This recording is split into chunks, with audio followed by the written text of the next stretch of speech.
La chrétienté est un mot qui sonne mal. Pour beaucoup, il signifie un passé révolu. Plus grave, il résume tout ce que les chrétiens ont fait de pire au cours de l'histoire. La chrétienté, c'est avant tout ce que les chrétiens peuvent faire de mieux, par l'imitation de nos vertus et l'obéissance à ce que Dieu nous commande. La chrétienté, c'est la société conforme à notre volonté de sauver tous les hommes comme le Seigneur a voulu nous sauver. C'est la société où chacun peut orienter sa vie, s'il le veut, selon le décalogue et les béatitudes.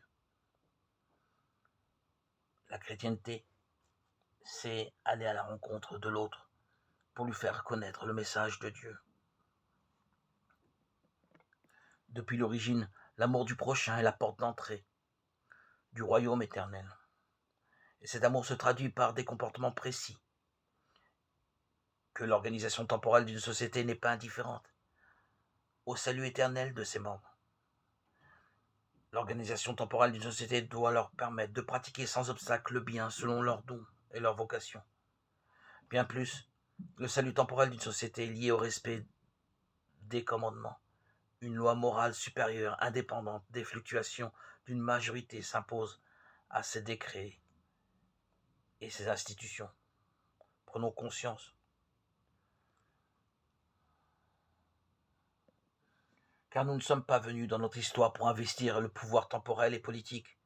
Le tentateur nous a montré les royaumes de la terre et leur gloire. Il en revendique d'ailleurs la domination. Il la donne à qui il veut. Mais devant cette usurpation, notre réponse oppose les droits absolus de Dieu sur le réel et sur la nature.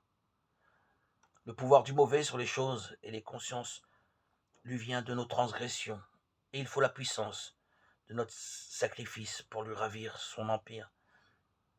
La réalité de ce pouvoir mauvais continue à nous paralyser. Peut-être avons-nous peur de l'affronter dans son domaine, peur de perdre nos âmes dans le jeu politique, peur de la violence, de la persécution.